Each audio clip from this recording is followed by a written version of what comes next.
were you before the world told you who to be?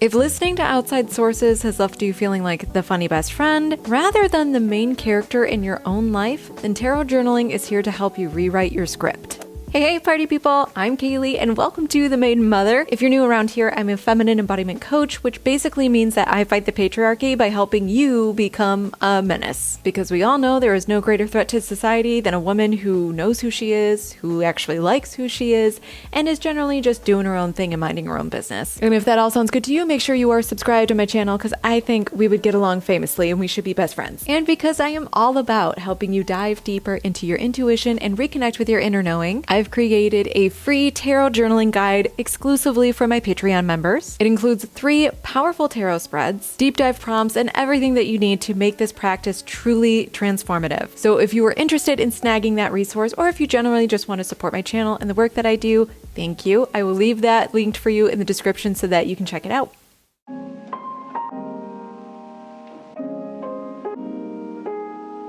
Journaling with the tarot is really more than just pulling a card and then jotting down some thoughts that you have about it. It's about creating a space that feels safe, sacred, and uniquely yours. So why not make it more of an experience? Pour yourself a cup of coffee or tea, bring a snack, light some incense, get under your coziest blanket, play some music, honestly, whatever it is that you need to do to let this be a ritual that feels as sacred as the work that you are about to do. So once you're settled in, you're all comfy cozy-fied, it's time to shift your mindset. I do notice a lot of people tend to approach tarot with kind of the same mentality that a lot of people also approach like their horoscopes or something, where it's like, I'm going to pull this card and it is going to tell me exactly what I need to do, what I should work on today, how I should live my life, and it's just going to like fix all my problems for me. And that's not what these cards do. Like that's a lot of weight to put on a little piece of cardstock with some beautiful artwork on it. Rather, we need to approach the tarot for what it is, which is a tool that can help you with creating an inner dialogue with yourself. What you're about to do is open up a conversation between your conscious mind and your subconscious. And the cards are simply the language your intuition is going to use in order to better communicate with you. So just expect to spend a little bit of time here because honestly, the rewards are more than worth it.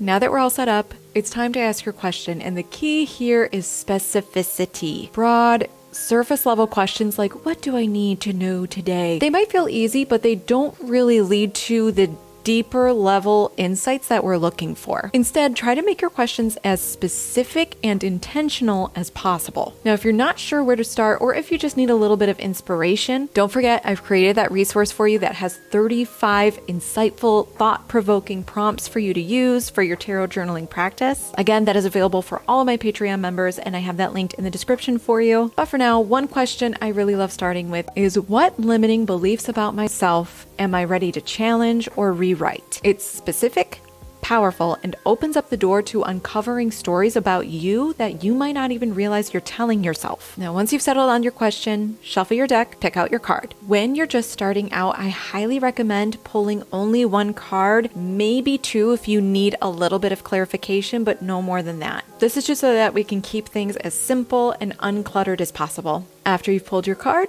grab your journal and start writing. Now, this first part of the process is all about capturing your initial reactions, thoughts, feelings to the card that you just pulled. I cannot stress enough, there is absolutely no right and no wrong way to do this. You just kind of gotta let it flow. Seriously, jot down anything that springs forth in your mind, whether that's a song lyric, maybe a scene from a movie or a TV show, a book character, quotes, memories, feelings. I also like to take note of what my body is doing. Do your shoulders tense up? Are you clenching your butt cheeks? Or do you have a little sigh of relief? Are you getting a lump in your throat when you see this card? Now, as somebody who has a neurodivergent brain, it is very easy to go off on a little tangent here. So I personally recommend doing just bullet points and limiting yourself, whether that's with a time limit, like 3 to 5 minutes of just jotting down your initial reactions, or if there's a lot coming up for you, limiting your bullet points. Stick to maybe your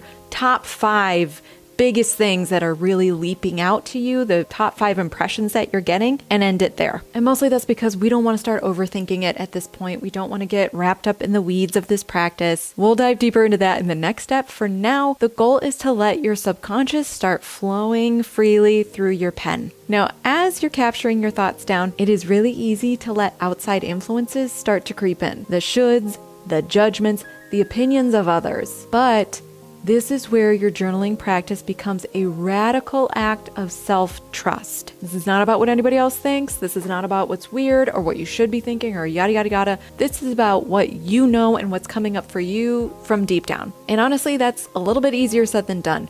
So how do we quiet the outside noise in order to let our intuition take the lead? Well, it first starts with putting down the guidebook.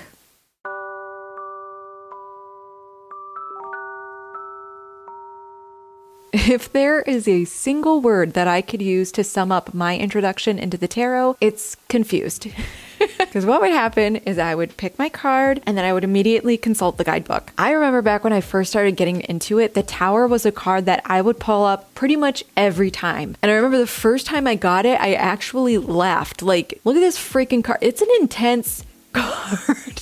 It is so ridiculous. I actually really liked it when I first pulled it up, but then I consulted the guidebook, and the guidebook basically was like, this is an oh shit card, and pretty much everything in your life is going to blow up in front of you. And I was like, oh, I don't love that.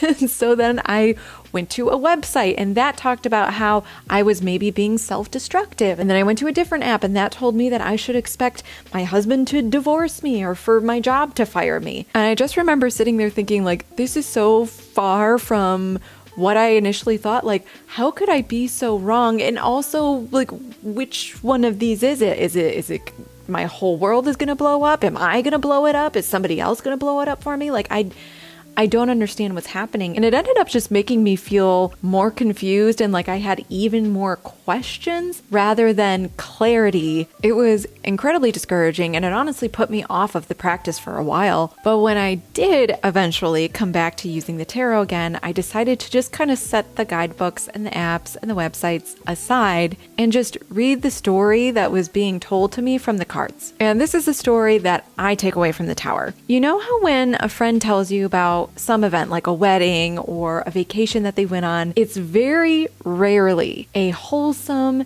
wonderful story where everything went according to plan and nothing unexpected happened, right? We all know that the best stories often come from those fuck-ups or mistakes when everything went to shit, but it was figured out and everything turned out the way that it should. So the story that I get from the Tower is maybe things might not go according to plan and they might even be stressful in the moment, but eventually things will work out as they should. And hey, at least I'll get a good story to tell at parties. Now, again, that is my interpretation of the card. You may have your own interpretation of that card. Honestly, if you have a different interpretation, I would love to hear it in the comments. But anyway, that's the point of using tarot for self-discovery, finding your own way of interpreting the cards and reading your own story around them. And that's not to say that like the guidebooks and the apps aren't helpful. They absolutely can be if you were building up a tarot reading practice. But when we're using it specifically for self-discovery, they don't really have a place in that practice. So instead of immediately consulting outside sources to tell you what a card means,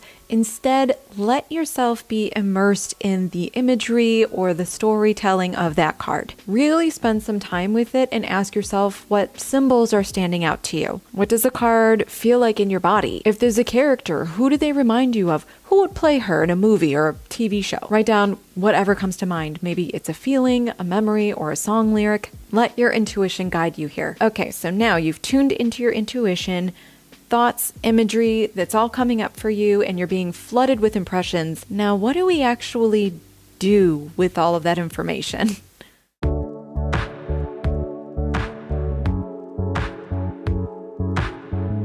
Now that you've allowed your initial thoughts, feelings, and reactions to flow freely, it's time to dig deeper and start deciphering those intuitive hits into practical, meaningful insights. Now, this is where the real work begins, taking those flashes of inspiration and connecting them to your daily life. start by revisiting those bullet-pointed hits that you jotted down. Did a particular song lyric pop up? I highly doubt that it's just a coincidence. In fact, it's probably a thread that's waiting to be pulled. Ask yourself, what does this lyric mean to me? Who do I associate with this song? How might it reflect where I am right now or where I'm headed? For example, if a song like "You Can't Always Get What You Want" comes up, could it be pointing to an area in your life where you're holding on to control instead of surrendering to the process? Or let's say a movie scene flashes in your mind. Dig into the symbolism a little bit. What's happening in that scene? What choices are the characters making? How does it mirror something that you might be navigating right now? For example, if you think of, a scene where a character takes a pivotal leap of faith, that's a good time to ask yourself, am I resisting a leap of my own?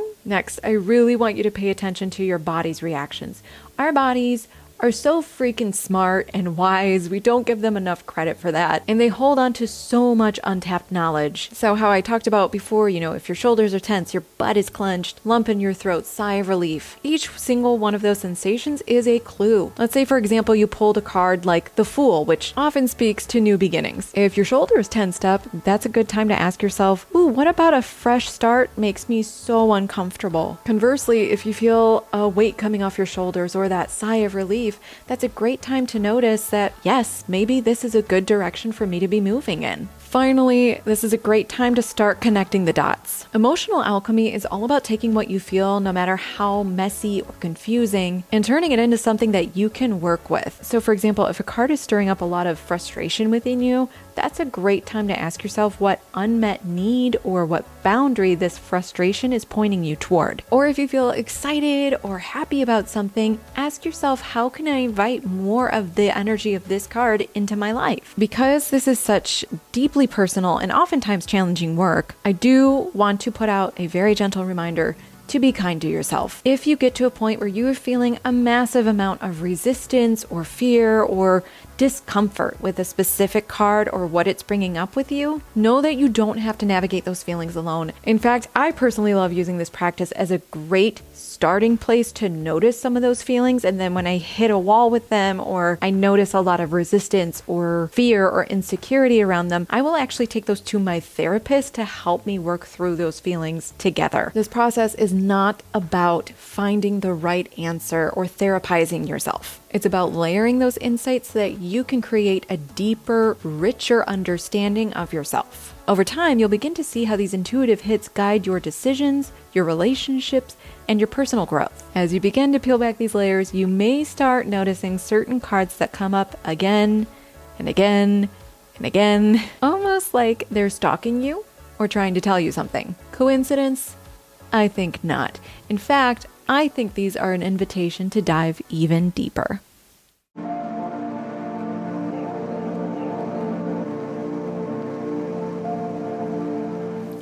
There's that old cliche that says the definition of insanity is doing the same thing over and over again and expecting different results. And yet, how often do we fall into routines or patterns that become so ingrained in us that we can't even recognize them for what they are? And then you kind of become unable to see the forest save for the trees, right? This is where tarot can be a real game changer. Whenever I get those stalker cards, that is my big indicator to start taking a closer look at those repeating patterns and old routines and habits and thought processes in my life. These cards are honestly like the red flag flapping in the wind cards that point out all the hard lessons that we've been dodging and just refusing to learn. Anytime I get a stalker card, that is a huge indicator to me that I have been walking around la la la, I can't hear you whenever the universe is trying to teach me a lesson. It's not always comfortable, but it's definitely necessary. Seeing these recurring cards is definitely an invitation to ask yourself, what deeply rooted patterns, routines, or limiting beliefs am I still holding on to? And more importantly, am I ready to outgrow them? I'm also just going to put it out there. Stalker cards are another thing I love to bring to my therapist. But it's not just the individual cards that hold meaning. Sometimes recurring themes will start to stand out in your readings. Now, this is where you can start digging into the nitty-gritty of all the different cards that you pull. Noticing details like numerology, the astrology that might be associated with a card, colors, symbolism, characters, how many are there? Are they looking at you? Are they looking away from you? Are they looking at each other? So an example of noticing numerology would be if you're getting a lot of 5s. That could be a really good reminder to lean into periods of hardship and embrace the lessons that come with change. And an example of noticing color, let's say you're pulling a lot of cards that have bright yellow. This could be a great reminder to take a look at your thought processes, lean into positive thinking, or embrace your creative flow. And let's not forget the suits. So my favorite way to kind of remember the suits and what they represent is, you can't see it, but my belly here, wands, wands, cups, swords, pentacles. So wands, it's your core, it's the fire in your belly, that's your creative pursuits, your passions. Cups, here at your heart center, that's your emotions, maybe your relationships. Swords, it's in your brain, your mind, so think your thought processes, how you communicate those thought processes in your internal monologue and also your external dialogue. And then of course, pentacles. I always think of this as like what you can't take with you when you check out, right? So like your money, your material possessions, your stuff, anything that you would put in a will after you get out of here, you know what I mean? And the major arcana, well, that's where big life lessons come into play. The major crossroads and the archetypal energies that are guiding your way. Here, I think it's also worth mentioning reversals. Some readers skip them altogether. You're absolutely free to do that. My personal take on reversals is this. When a card is upright, it's showing you something that is currently actively happening in your life, like right now. And it's also being done in an obvious way, like something that your conscious mind is clocking. But when it's reversed,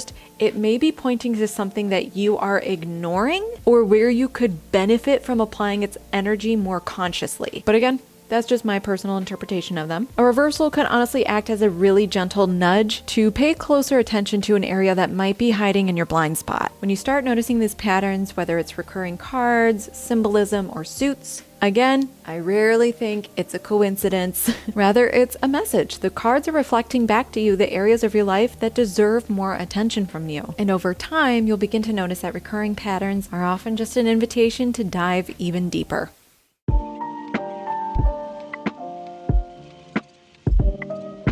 Tarot journaling is a practice that is seriously like holding a mirror up to your soul. And the more you return to it, the more you'll see just how far you've come. Take time to reflect on your entries. Notice how your understanding of certain cards evolves. And celebrate the ways that you've grown and deepened your connection to yourself. I 100% believe that the most important relationship you will ever have in this lifetime is the one that you have with you. So tarot journaling is a practice that I honestly like to think of as a date that I'm going on with myself. It's a great time to have some good conversation, some tough talks, but ultimately just to spend some time with me. This is your journey, and it is one that is so worth honoring with your time. If you are ready for even more depth, don't forget to check out my Patreon. Along with a bunch of other resources, you will find that tarot journaling guide, along with a growing community of truly kick-ass women who are on their own journey of self-discovery. Again, that will be linked in the description for you. A massive thank you to all of my patrons. I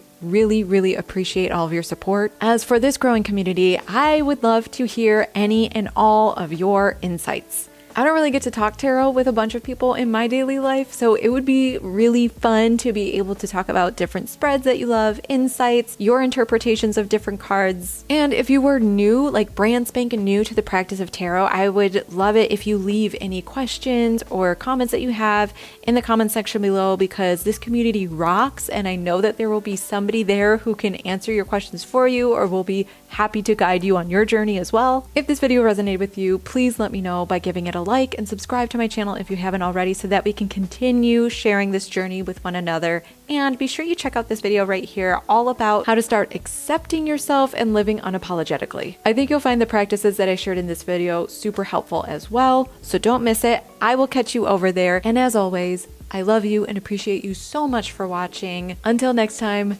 stay magical, my loves. Bye.